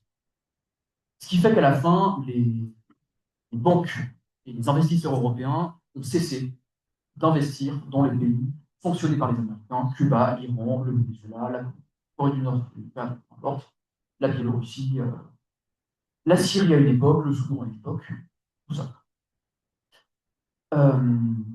Je parlais au début des traders que Fidel Castro a rencontrés et qui ont permis à Cuba, étranglé dans les années 90, d'avoir accès à quelques matières premières. Eh bien, les traders ont été les victimes collatérales de ce processus, puisque les Américains ont en fait beaucoup œuvré à la levée du secret bancaire en Europe. Les Suisses ont aboli le secret bancaire en 2012, précisément, je crois. Donc, très bien, parce que voilà, ça donne un peu de transparence sur ce monde monstrueux de la finance. En même temps, beaucoup des entreprises qui échangeaient avec Cuba à l'époque avaient une filiale en Suisse parce que ça permettait d'avoir un certain secret bancaire. Donc la levée du secret bancaire suisse a aussi permis d'accroître l'emprise voilà, l'hégémonie américaine sur l'Europe et sur l'économie. Ce qui fait que, bon, Fidel Castro, qui dans les années 90 pouvait compter sur ces acteurs, très paradoxalement, de la finance la plus spéculative, la plus souterraine, chez, eh bien, après 2010, Raúl Castro et aujourd'hui Díaz-Canel ne peuvent plus tellement compter sur ce genre d'intermédiaire. Il y en a encore, mais disons, qui est beaucoup plus surveillé. Ce qui explique aussi pourquoi Cuba aujourd'hui est aussi isolé. Les sanctions ont pris une importance renouvelée. Le monde entier est presque sur les sanctions américaines. Et d'un autre côté, les menaces tarifaires de Trump, c'est-à-dire que Trump, comme ça, vous l'avez rappelé, menace le Mexique ou le Brésil de barrières tarifaires si le Mexique et le Brésil échangent avec Cuba et publient du pétrole. Eh bien, ces mesures tarifaires, semblent fonctionner pour une partie importante du monde. L'énigme qui meurt, c'est effectivement pourquoi l'Amérique latine se plie à ce diktat. Pourquoi est-ce que le Brésil et le Mexique se plient à ces injonctions? Pour le Mexique, on peut comprendre que ce soit la proximité géographique avec les États-Unis, la dépendance à l'égard du marché américain qui limite les marges de manœuvre. Pour le Brésil, il y a sans doute des choses moins reluisantes, comme le fait que Lula est de plus en plus dépendant d'une classe moyenne qui veut exporter. Je pense qu'elle va bénéficier du libre-échange, de plus en plus dépendante d'une agro-industrie qui, mine de rien, est une force importante au Brésil et qui a besoin de marchés bougés. Raison pour laquelle, au passage, une grande partie de la gauche latino-américaine, c'est assez triste, on pense qu'une grande partie de la gauche latino-américaine a effectué, a déployé un lobbying intense en faveur du traité entre l'Union européenne et le Mercosur, libre-échange, contre lequel la gauche européenne lutte, la gauche latino-américaine, l'extrême majorité pour ce traité. Et on a vu Lula et Milei main dans la main auprès de la Commission européenne pour promouvoir l'ouverture des marchés à la production latino-américaine. Ce qui est, bon, voilà, si on se rappelle que Lula est quand même né dans les luttes intermondialistes des années 90, dingue. Mais voilà, il y aura sans doute des choses de cet ordre-là. Et bon, je ne veux pas conclure sur quelque chose d'entièrement pessimiste, mais il me semble aussi que le Brésil a toujours été un frein à l'intégration régionale. En 2008, il y a, bon, effectivement, vous l'avez rappelé, Chavez lance oui, voilà, projet de monnaie alternative, qui aurait pu s'appeler le Sucré. C'était Chavez à l'époque qui incarnait ça et qui voulait une banque du Sud pour développer l'Amérique latine, qui serait concurrente du FMI mondial, qui voulait une monnaie commune pour l'Amérique latine, avec des financements communs, il aurait fallu des financements endogènes. Et le Brésil a traîné des pieds jusqu'au bout, et en fait, a failli ne pas rejoindre le projet. Il l'a rejoint symboliquement. Donc, il y a une belle photo avec Lula, Chavez, Correa et quelques autres qui inaugurent la Banque du Sud, sans aucun flux. Peut-être quelques milliards, mais rien. Le Brésil n'a jamais été favorable à l'intégration parce que c'est une puissance régionale. Quelque chose d'assez indépassable. Donc, je pense effectivement que personne ne va se risquer à se confronter aux États-Unis directement, en dehors des Latino-Américains. Ce sera sans doute au sein de la gauche brésilienne et mexicaine qu'une aide pourrait parvenir à une coopération bilatérale pourrait être réinstaurée avec Cuba. Et là-dessus, je pense que l'avenir est malgré tout ouvert. Merci beaucoup. Voilà. Une question. Quelle pourra éventuellement prendre votre part, Charlotte? Deux questions. Un, quelle place pour les BRICS dans cette affaire? Est-ce que ça représente une alternative à la domination impériale américaine? Est-ce que ça peut ouvrir effectivement les portes, cette confrontation inter-impérialiste peut ouvrir des portes alternatives? Quelle place de l'Europe dans cette affaire-là? Et est-ce que l'Europe est totalement inféodée aux Américains ou aux États-Unis, ou est-ce qu'il y a effectivement une possibilité de pouvoir influer par le biais de l'Europe sur ces changements politiques? Et est-ce qu'un pays comme la France, pour terminer, peut jouer un rôle particulier, comme on vient de le voir tout à fait récemment avec la prise de position de Macron sur Cuba. Voilà. Et les 4 intervenants, vous avez la possibilité d'intervenir. C'est Charlotte. Je suis absolument navrée de mon retard. Je me suis d'autant plus que ça fait plusieurs mois que je demande Maurice qu'on fasse une conférence ensemble et que je ne suis pas là pour son intervention, donc il va falloir en refaire une. Et l'an prochain. Et là, j'ai la Garonne qui monte et d'une panne électrique au niveau du train. Et donc, ça a été pas ces détails, mais le problème du néolibéralisme, c'est qu'il n'arrive pas beaucoup dans les transitions et dans la transition climatique et que résultat, on se retrouve dans cette situation. Je n'ai pas pu suivre toutes les interventions et j'en suis navrée, mais je le referai a posteriori. Peut-être juste avant de répondre et de rebondir sur l'Europe et sur ta question sur l'Europe, et je laisserai peut-être Vincent répondre sur le BRICS. Je voulais rebondir sur la fin de ton intervention, Vincent, sur Cuba. Parce que la question de l'isolement dans laquelle se Cuba, que tu as parfaitement décrit, je vais y apporter une petite nuance d'espoir pour l'instant. Il y a un pétrolier qui est arrivé il y a 2 jours à Cuba pour des raisons évidentes de sanctions et de contractage états-uniennes. On ne sait pas d'où ce pétrolier vient pour l'instant, mais les Russes et la Chine seraient en train d'envoyer également du pétrole à Cuba. Pour ce qui est de la réaction diplomatique et politique, si évidemment on peut dire qu'elle est fort faible en Occident, que ce soit pour le Venezuela ou pour Cuba, elle commence à s'exprimer notamment au niveau des pays des BRICS justement, et que ce soit la Russie, la Chine, également l'Afrique du Sud, et d'un certain nombre de pays latino-américains, notamment j'ai évoqué le Mexique et d'autres. Et je crois que la question se reverse aussi à l'inverse. Pourquoi un tel acharnement vis-à-vis de Cuba? Parce que Vincent, tu le décrivais, la question fondamentale aujourd'hui pour les États-Unis en Amérique latine, c'est remettre la main sur les terres rares et les minerais stratégiques dans un contexte où l'Amérique latine s'est tournée vers la Chine depuis 20 ans maintenant. Or, à Cuba, il n'y a pas de minerais critiques ni de pétrole suffisamment pour pouvoir être exploité par les États-Unis. Donc, pourquoi un tel acharnement contre un pays qui, somme toute, n'est pas en danger pour les États-Unis, ni d'un point de vue économique, ni d'un point de vue militaire. Et je crois que cette explication, on la trouve tout simplement, et peut-être que Maurice l'a également évoqué dans son intervention, dans le fait que Cuba est le pays latino-américain qui a permis une résistance face à l'impérialisme états-unien sur le continent depuis 1959 maintenant, mais plus encore, dès les années 60, la révolution cubaine a vocation à faire école. Et elle le fait école à cette époque-ci en soutenant les mouvements de libération nationale. Première mission de Cuba à l'étranger, ça a été en Algérie, pendant la guerre d'Algérie. L'une des grandes missions que Cuba a menées, même s'il n'y a pas eu encore de travail universitaire dessus, ça a été pendant la guerre du Vietnam, venir en appui, évidemment pas aux États-Unis.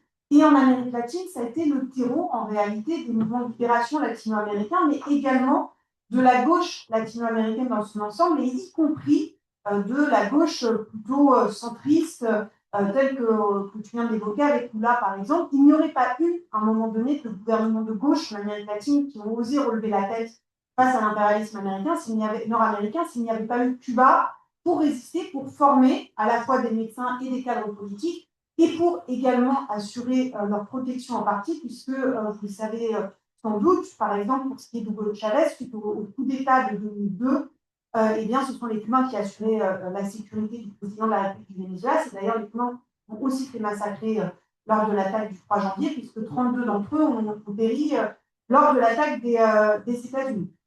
Je pense que ça, c'est très important de comprendre parce que ça explique aussi pourquoi aujourd'hui le Cuba réagit de façon extrêmement virulente et forte face à cette volonté d'asphyxie de la part des États-Unis et pourquoi il y a peut-être un regain, y compris une remobilisation de la population pour défendre la nation cubaine. Et à ce propos, je crois que ce que tu disais tout à l'heure, Gloria, en parlant des communes sur le Venezuela et de la vie au Venezuela, qui est fort différente de ce qu'on voit dans les médias, c'est aussi ce qui se passe à Cuba. La population cubaine, lorsqu'on va à Cuba, tout le monde parle de politique. C'est un peu la France des années 80. On parle de politique partout, tout le temps, souvent pour critiquer d'ailleurs le système politique, les erreurs du gouvernement, et on le fait de façon assez libre, suffisamment libre pour que, y compris les responsables du Parti communiste à Cuba, émettent le même type de critique par rapport aux difficultés, aux obstacles qu'ils rencontrent, aux erreurs qu'ils ont pu commettre. C'est d'ailleurs aussi le sens de l'intervention de Diaz-Canel il y a encore quelques jours, lorsqu'il dit qu'il va falloir être plus efficace et accentuer, par exemple, la transition énergétique à marche forcée pour pouvoir être un minimum indépendant au niveau énergétique et ne plus subir les coupures d'électricité allant jusqu'à 18 heures par jour actuellement. Et je crois que ça s'explique tout simplement parce que le socialisme à Cuba, c'est-à-dire la volonté de rompre, non pas uniquement avec l'impérialisme, mais aussi avec un système capitaliste de sous-temps, eh bien, c'est intrinsèquement lié à l'indépendance du pays. Si demain Cuba venait à rompre avec le socialisme et à renouer avec le capitalisme, eh bien, ça redeviendrait le bordel des Amériques. Ça serait une situation comme celle qu'est Haïti aujourd'hui. C'est d'ailleurs le modèle que les États-Unis perçoivent, créer une situation telle d'un point de vue humanitaire qu'ils vont intervenir militairement sous couvert d'aide humanitaire pour ensuite renverser un gouvernement de gauche et laisser le pays en gestion à des bandes armées qui font qu'il est aujourd'hui ingouvernable et que Haïti, avant le génocide à Gaza, était considéré comme la pire situation humanitaire au monde avec le Yémen. Cuba, c'est ça qui est le plan qu'il y a derrière, avec bien évidemment le fait que si demain Cuba venait à tomber, ça créerait une situation de déstabilisation de l'ensemble de la Caraïbe, puisque ça serait, pas uniquement Cuba, ça serait l'ensemble de la Caraïbe qui serait laissé dans les mains de bandes armées et de trafic. Et d'ailleurs, à ce propos, dans la Grande Caraïbe, il n'y a pas uniquement que des hispanophones, puisqu'il y a aussi un certain nombre de territoires français, ou en tout cas sous domination française. C'est le cas de la Guadeloupe, de la Martinique, et puis un peu plus loin de la Guyane, évidemment, qui viendrait être impactée par ça. La Guyane, par contre, il y a beaucoup de terres rares et beaucoup de minerais à exploiter également. Donc, c'est pour remettre ça. Et je crois que pour bien comprendre les enjeux, c'était extrêmement important pour nous de faire cette conférence aujourd'hui parce que pour combattre l'impérialisme, il faut évidemment le comprendre et comprendre le système économique, politique et social de sous-temps qui est le système capitaliste qui est aujourd'hui dans sa phase néolibérale mondialisée. Et je pense que c'est important parce que c'est ce qui nous permet de comprendre, et j'en arrive du coup à ta question sur l'Europe, la sidération, l'apathie de nos dirigeants européens lorsque les États-Unis bafouent et piétinent le droit international. Donc ça, on pourrait se dire, c'est pas nouveau, mais lorsqu'ils attaquent, y compris le Groenland, parce que je rappelle quand même que hormis le fait d'avoir poussé des grands cris dans ce qui s'appelle du Groenland, la réalité est qu'aujourd'hui, on est petit à petit en train de se coucher par rapport aux États-Unis en négociant le fait qu'ils augmentent en termes de base d'armée au Groenland, ce qui voudrait dire de facto un contrôle du pays. S'ils ont une base armée depuis envoyer des soldats et qui rachètent les terres du Groenland, même si ce n'est pas sous domination états-unienne d'un point de vue étatique, ça le sera sous domination des grandes entreprises. Et je pense que l'on comprend ça parce qu'on est aujourd'hui dans une rupture en termes de justification de l'impérialisme. Je pense que Maurice en a parlé avec l'exemple du USAID, notamment, et sur ce qui était... Alors non, tu n'en as pas parlé. Il va vraiment falloir faire une deuxième conférence. Alors, je vous invite à lire l'article que Maurice a écrit sur USAID et qui est extrêmement intéressant, notamment parce qu'il montre comment, en fait, l'aide humanitaire ou la soi-disant défense des droits humains ont été exploités pendant des décennies comme paravent pour des ingérences, des interventions militaires ou des interventions politiques dans un certain nombre de pays. Comment aujourd'hui, le fait que les États-Unis décident de se retirer de 60 organisations multilatérales ou de supprimer l'aide de l'USAID, c'est catastrophique d'un point de vue humanitaire parce que c'est 45% de l'aide humanitaire au niveau mondial, mais ça traduit aussi un changement de paradigme en termes d'impérialisme. Aujourd'hui, on ne se cache même plus derrière la démocratie et les droits de l'homme. On intervient pour défendre les intérêts des Américains. Et les Américains, ce qu'ils pensent effectivement que les États-Unis, c'est l'Amérique. Et donc, on n'a plus besoin de justifier ça. Or, les Européens continuent à justifier leurs interventionnismes et leur soumission aux États-Unis par le fait que c'est pour défendre la démocratie, les droits humains, etc. Première réaction de Macron est emblématique de ça par rapport à l'attaque du 3 janvier au Venezuela, ça a été de dire « Youpi, c'est la fin d'un dictateur ». Donc, ce qui était exactement les mots que reprenait Kaja Kallas, la commissaire européenne aux affaires étrangères. Et donc, la différence qu'il y a pu y avoir entre Kaja Kallas, qui vient de pays où il y a une forte tradition anticommuniste et et où il y a une soumission totale aux États-Unis, c'est qu'en France, ça constitue une rupture diplomatique par rapport à la position historique de la France sur le plan international. C'est même la plus grande rupture diplomatique depuis 2011 et la réintégration par Nicolas Sarkozy de la France au commandement armé. Le fait que Emmanuel Macron ait cette réaction, ça a soulevé quand même une levée d'indignation, y compris jusque dans les rangs du gouvernement. Et si vous vous rappelez bien, quelques heures après, il est obligé de rétrograder en disant oui, mais je ne suis pas d'accord sur la méthode, c'est pas bien de bafouer le droit international, etc. Et je crois que là-dessus, effectivement, au niveau européen, on est sidéré, on essaie de justifier ce qui est injustifiable, et en même temps, des dissensions, des contradictions entre les bourgeoisies européennes et les États-Unis sont en train de naître. Contradictions parce qu'on est en train de se rendre compte, pour ceux qui n'avaient pas encore compris, que les États-Unis ne sont pas forcément un allié, qu'ils cherchent surtout à vassaliser l'Europe, et que dans cette situation-là, et bien même pour les bourgeoisies européennes qui défendent le capital européen, eh bien, ça va rentrer en contradiction avec leurs intérêts propres. Et puis, aussi parce qu'il y a des intérêts divergents au sein même de l'Union européenne. Un pays comme l'Allemagne aujourd'hui a un intérêt absolu, je dirais, d'un point de vue commercial, à entretenir des liens avec les États-Unis pour favoriser ses exportations, parce que c'est le principal allié commercial de l'Allemagne en termes d'exportation. La France, en revanche, a au final peu de son marché intérieur qui est en lien avec les États-Unis. Alors certes, sur certains produits, c'est le cas du vin, en plus on est à Bordeaux, c'est le cas d'un certain nombre de produits, mais enfin, ça n'est pas totalement stratégique, si ce n'est que l'agressivité des États-Unis à notre rencontre et à l'encontre des Européens ne date pas de Donald Trump, évidemment, et son agressivité vis-à-vis de nos entreprises ne date pas de Donald Trump non plus. Je vais prendre un exemple parce qu'on parlait de Cuba. À Cuba, les centrales thermiques ont été à l'arrêt, blackout total, à plusieurs reprises l'année passée, avant même le blocus maritime des États-Unis. Pourquoi? Parce que ces centrales thermiques ne peuvent pas être rénovées, parce qu'il s'agit de centrales avec du matériel Alstom, une entreprise française, qui, comme vous vous en rappelez, a été rachetée par General Electric il y a quelques années, et aujourd'hui ne peut plus vendre de pièces de rechange pour réparer les centrales à Cuba. Là, ce mois-ci, ce sont 2 entreprises stratégiques de la défense française qui ont été vendues aux États-Unis. Et donc, lorsque Emmanuel Macron nous dit en bombant le torse, la guerre commerciale avec les USA n'est pas terminée et il faut pouvoir répliquer, eh bien, il réplique en liquidant encore un petit peu plus du matériel de défense qui est, je le répète, stratégique pour nous, non pas qu'on veuille absolument l'utiliser, non, pas vraiment, mais en tout cas qui, pour nous, d'un point de vue stratégique, a tout intérêt, s'il doit exister, à rester sous le giron français. Et la réponse de l'Union européenne aujourd'hui, c'est de dire plus de fédéralisme, toujours plus d'intégration fédérale, toujours plus d'Europe de la défense, mais sous égide de l'OTAN et sous égide, je le répète, de matériel militaire états-unien, et toujours plus de libre-échange. Et c'est ce pourquoi je crois que la question de cette conférence est importante aussi sur la résistance, parce que lorsque l'on comprend l'impérialisme, les intérêts capitalistes qui sous-tendent, ça n'est pas pour dire comment nous, il va falloir que nous soyons plus meilleurs, plus performants en termes d'impérialisme ou de capitalisme à l'échelle européenne et française. Il s'agit pour nous de dire quelles sont les alternatives que nous pourrions construire à l'échelle continentale et à l'échelle mondiale pour pouvoir rompre avec cette logique de domination internationale. Et ces exemples existent.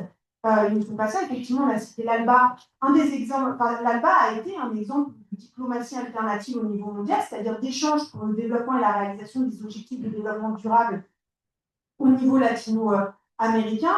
Le fait que Cuba ait décidé de mener une politique alternative au niveau international en envoyant des médecins pour construire des liens politiques et construire des liens économiques avec un certain nombre de pays, c'est aussi une politique alternative à celle qui consiste à bombarder un pays pour s'accaparer ses ressources, quitte à le laisser de façon ingérable. Et je parlais d'Haïti tout à l'heure, mais enfin, la France n'a rien à envier aux États-Unis, vu ce qui s'est passé, par exemple, au Sahel, ou ce qui se passe en Libye encore aujourd'hui, par exemple. Et donc, du coup, notre objectif, ça n'est évidemment pas uniquement de critiquer l'impérialisme états-unien, mais de se dire qu'il nous faut, à l'échelle mondiale, faire monter une alternative. Et je crois que cette résistance existe, parce qu'on a parlé de la résistance des États qui est très faible face au fait de piétiner le droit international aujourd'hui. En revanche, il y a des peuples qui se soulèvent et qui luttent. Et moi, je bah, je crois profondément qu'aujourd'hui, nous n'assistons pas à la fin du droit international tel que nous l'avons connu, nous assistons à la reconfiguration des rapports de force à l'échelle internationale, dans un contexte où les États-Unis sont fort affaiblis, en réalité d'un point de vue économique, et Vincent l'a dit, et où l'Union européenne est fort affaiblie d'un point de vue économique également. Et dans ce contexte-ci, la question c'est est-ce que, effectivement, eh bien, nous réussissons à faire émerger une alternative qui rompt également avec le capitalisme. Ça n'est pas le cas aujourd'hui totalement des BRICS, mais les BRICS ont un point d'appui aussi sur un certain nombre de sujets sur cette thématique-là, et notamment sur la question de l'hégémonie du dollar. Donc, je repasse la parole. Merci. Alors, Charlotte. Vous avez compris que Charlotte, elle avait fait sa conclusion, hein, Oui, sans le savoir. Mais alors, ce que je vous propose, vu l'heure qu'il est, c'est qu'on va finir le tour de table et on va terminer ensemble pour pas qu'on parte les uns après les autres. Il est 17h05. On peut continuer jusqu'à 17h30, pas de problème. Maurice. Ouais, moi, il faut vite que j'ai le micro pour choper au passage. Non, je vais être très très court en fait. Deux, trois réflexions. Pourquoi tu vas en partie répondu à la question? Il y a autant pour le Venezuela, quand j'ai trouvé, puis même en condamnant, on peut comprendre que le Venezuela est un peu riche, c'est du pétrole, il y a du temps, il y a de l'or, etc. Bah, quand tu vas sur le plan économique, ça je dis, il n'y a pas beaucoup de temps. Cuba, c'est un symbole. Cuba, c'est le symbole de la résistance. Vous connaissez Trump? Ah, vous connaissez comme moi. Dans le récent document sur la stratégie de sécurité qui a été publiée en décembre 2025 par la Maison-Blanche, il fait 29 pages de document. Trump est mentionné 27 fois. Alors, je n'ai pas repris les citations, mais ce Trump, c'est que je suis le plus grand président du monde, depuis les Liban, les Chanel, les Palestine, et en fait, c'est dérisoire. Mais Trump peut être celui qui réussit là où tous les autres présidents des États-Unis ont échoué, faire tomber Cuba. Je ne sais pas si c'est aussi bête. Et c'est là qu'il faut qu'on compte aussi sur les États-Unis pour de l'intérieur stopper ce coup russe. Les BRICS, là encore, en quelques mots, dans les BRICS, d'abord, c'est pas une organisation à caractère militaire.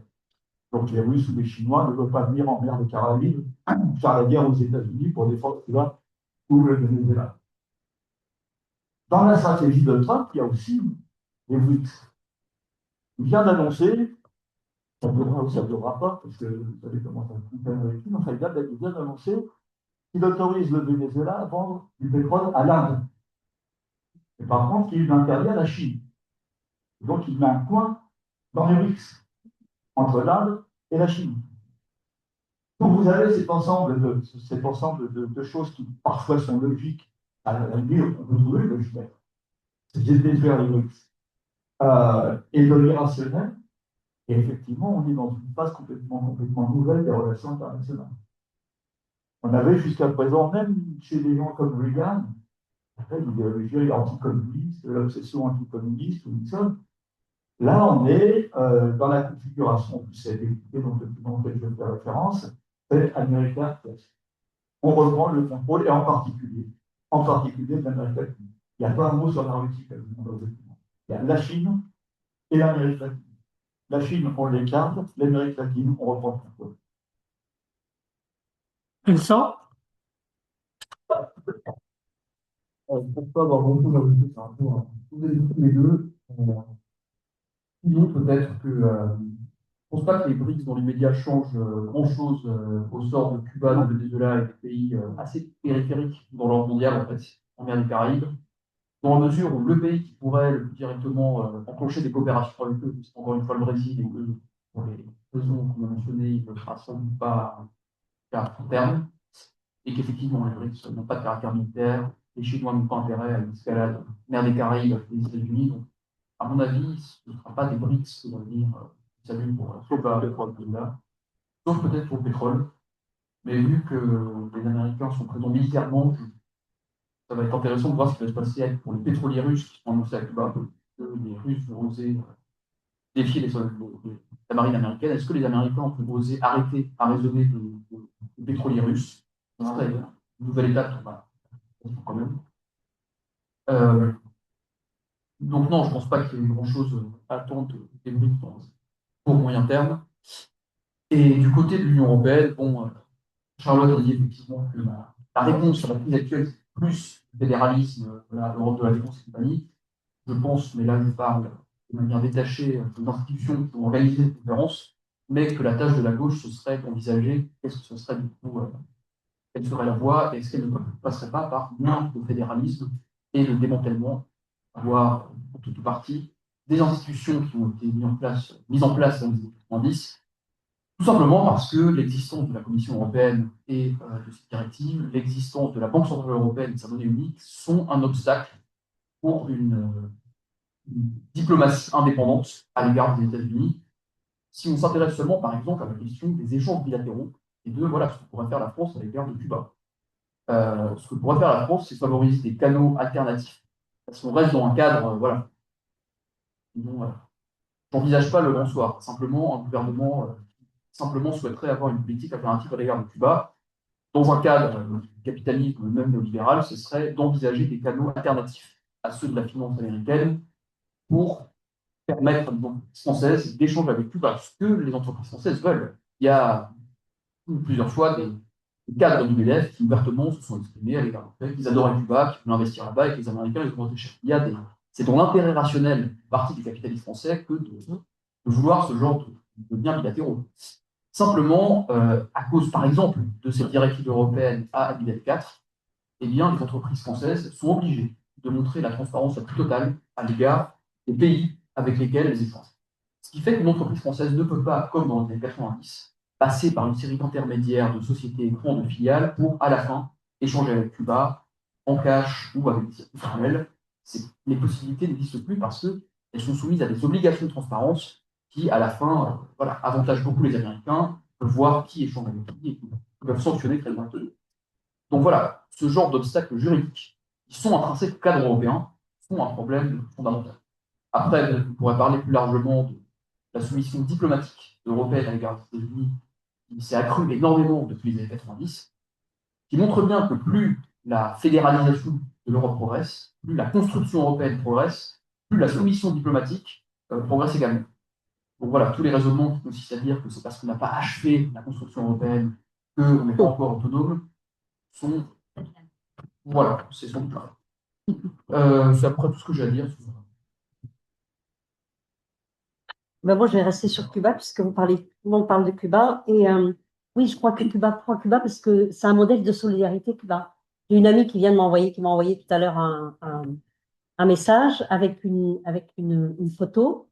Et au-dessus de la photo, il y a quels sont les pays latino-américains qui ont reçu de l'aide solidaire de Cuba. Et il y a tous les drapeaux latino-américains.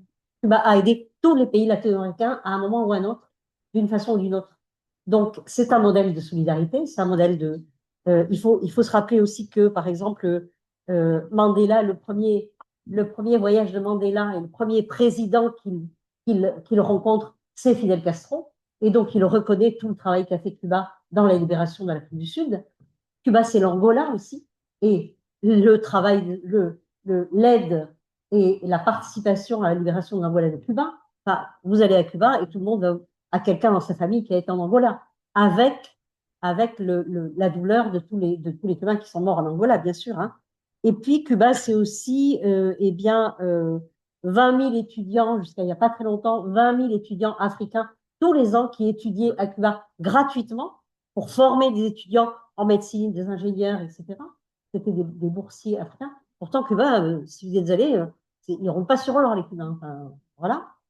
Et aussi, et dans tous les domaines, je dirais, parce que Cuba, c'est aussi le ICTV, l'École internationale de cinéma et de télévision de La Havane, qui a été fondée par les Cubains et par Gabriel García Márquez, par Fernando Biri, par de grandes figures de la littérature et des arts latino-américains, où des latino-américains ont étudié, parce que l'idée, c'était que les latino-américains puissent construire leur image et ne soient sujets de leur discours et non pas objet de discours. Et donc, Cuba a formé des penseurs, des cinéastes latino-américains qui ont pu parler de la réalité. Donc c'est ce modèle-là et c'est cette solidarité-là, bien sûr, que les États-Unis veulent détruire complètement pour que les gens n'aient plus aucun espoir, c'est sûr. Et puis sur sur le fait que les sanctions contre Cuba, une petite anecdote, on a un partenaire cubain, elle venait à Bordeaux et elle devait aller, elle est spécialiste des orchidées, elle est biologiste spécialiste des orchidées, et elle devait aller au Mexique invitée à une grande rencontre autour des orchidées. Et c'était une fondation suisse qui lui payait le billet d'avion. Elle me dit, Gloria, est-ce que tu peux m'acheter le billet d'avion? Parce qu'elle met très longtemps à acheter le billet d'avion, la Suisse. Elle est un peu lente. Et elle me dit, et après, elle te remboursera. Je lui dis, oui, il n'y a pas de problème. Et donc, j'achète le billet d'avion. Et puis, elle dit à la Suisse, eh ben, ça y est, Gloria a acheté le billet d'avion. Est-ce que tu peux la rembourser sur mon compte personnel? Et la Suisse a eu la très mauvaise idée de mettre dans la raison du virement qu'elle me faisait d'un compte personnel à compte personnel, elle a mis projet cubain. Eh bien, mon banquier m'appelle, mon conseiller banquier m'appelle, il me dit, Mme Vergès, je ne peux pas faire le virement pour Cuba. Je dis, mais je peux pas, vous avez un virement qui arrive de la Suisse, mais il ne pourra pas avoir lieu. Bien, parce que simplement, elle avait mis. Et aujourd'hui, vous ne pouvez pas envoyer d'argent au Venezuela. Si vous avez de la famille au Venezuela, vous ne pouvez pas envoyer d'argent de façon personnelle. Vous ne pouvez pas aider quelqu'un qui est au Venezuela. C'est impossible. Et si vous envoyez de l'argent à Cuba, il faut faire des déclarations, on n'en peut finir. Voilà. Très bien. Oh. Merci beaucoup à la Fondation Gabriel Péry d'avoir initié cette rencontre d'aujourd'hui. Nous avons été heureux à Espace Mars d'y contribuer et d'y participer. Merci à France-Amérique latine de sa participation. Et on va se lève. Et donc, j'espère que, et donc évidemment à Maurice, donc, on a essayé de convaincre de participer à nouveau. Si, Vincent, je vais remercier à Vincent. Mais je veux dire, merci à Maurice, non, parce que je ne veux pas m'éterniser sur lui, mais vraiment, il fait des efforts considérables pour continuer à porter une parole qui éclaire les enjeux en Amérique latine. Il a, je veux même pas, j'ose pas dire son âge que j'ai découvert récemment, mais franchement, ça vaut le coup quand même. Hein. Vous savez, le militantisme, ça conserve, hein, et ça maintient jeune. Donc, Maurice, merci à toi. Bonsoir. Allez, j'espère qu'on se retrouvera à l'occasion de nouvelles initiatives dans les semaines et les mois qui viennent. Merci encore et à très bientôt.